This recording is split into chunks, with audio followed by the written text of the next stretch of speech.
Mastering your day as a real estate professional. Why, in my opinion, this is one of the most important things you can do as not only a real estate professional, but an entrepreneur. I'll give you a rundown of how I schedule my day and why I truly love the way I've set up my schedule.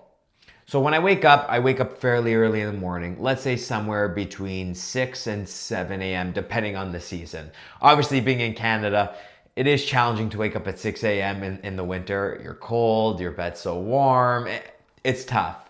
But I do try to get up early, and in order to do that, I'm very specific. I put my alarm clock a little bit away from me, so when I hear it, I wake up, go turn it off, and that's getting the body moving. As soon as I wake up, go to the gym. I try to get cardio in. That's the most important for me, not only because it helps me stay in shape, but it's good for heart health. And as you get older, you want to start focusing on health as opposed to just how you look. Once I do that, I get prepared for the office. And I think this is where I believe my separation from other realtors is right here. And this is where you can improve. When you first get to the office, you're not just there aimlessly speaking to people. You get there, you look at your calendar, you understand what's ahead of you. Even though I like to schedule my appointments, let's call it from 11 till 3 o'clock in the afternoon, the truth is my day usually starts the night before with understanding who I have to reach out to confirm appointments. And obviously I have help. I have a wonderful assistant who really helps me stay on my schedule. So when I get into the office, I'm making sure that those appointments are good to go. But then I'm doing market research. I look at what's on the market. I look at what's sold recently. As soon as I figure that out, I understand that knowledge, then I can start doing my follow-ups. I follow up with all the clients typically in the morning because by end of day, they usually do get back to you. And it allows me to be proactive and not reactive to what comes in throughout the day. Everyone knows, and every real estate or even entrepreneur understand that as soon as you hit 10, 11 o'clock, your phone doesn't stop. You're getting calls, emails, texts, invites. Things just tend to get hectic. And that's great. If you're hectic, that means you're busy. That means you're doing something towards bettering your real estate career. But really, I break down my days in 3 different ways. And I learned this from obviously one of my idols, Ryan Serhant. It's finder, keeper, doer. And then lastly, scheduling appointments. So my finder hour, this is where I look and find, how do I find new business? How do I generate that new business? Is it, from YouTube? Is it from LinkedIn? Is it from social media? Is it calling a seller that I dealt with and spoke to probably 2 years ago? So this hour is very important because it helps generate business and move the business forward. Keeper hour.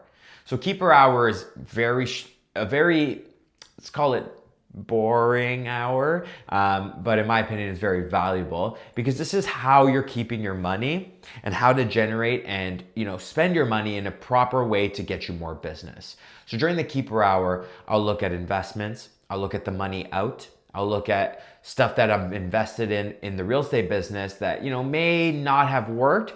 So now it's time to change it, reduce that cost, and allocate those resources somewhere else. And lastly, the doer hour.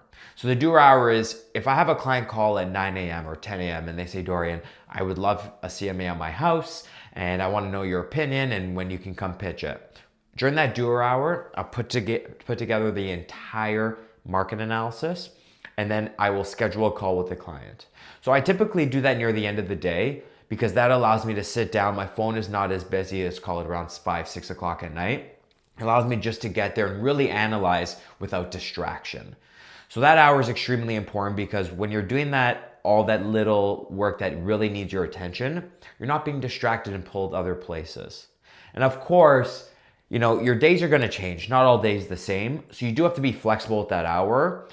But my biggest advice, especially for scheduling, is if you promise your client something, don't wait over 24 hours. Get it to them as soon as you can. And typically I always tell the client by end of day.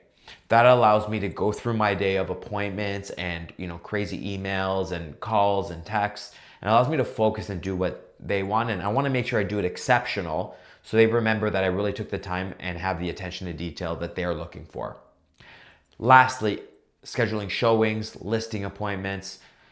As a real estate professional, we definitely have to go based off of our client's time. But you can set boundaries. right? At the end of the day, if the client really does want to meet with you and really does want to buy, they will work with you in order to ensure that it works for your schedule and theirs. So typically that takes up 2 to 4 hours a day, depending on how hectic that day is. But when you get all of those 4 items done, you've had a really productive day. The biggest kept secret, in my opinion, is the power of follow-up. So when I do follow up with clients, it's very intentional. I do not want to send them a whole lot of information because at the end of the day, they just want to read through it quickly and have a great idea of what's going on. So follow-up is very key. And I like I mentioned earlier, I like to do that fairly early on in the day because it's fresh, it's top of mind, and it allows the clients to respond to you once they have an opening in their schedule.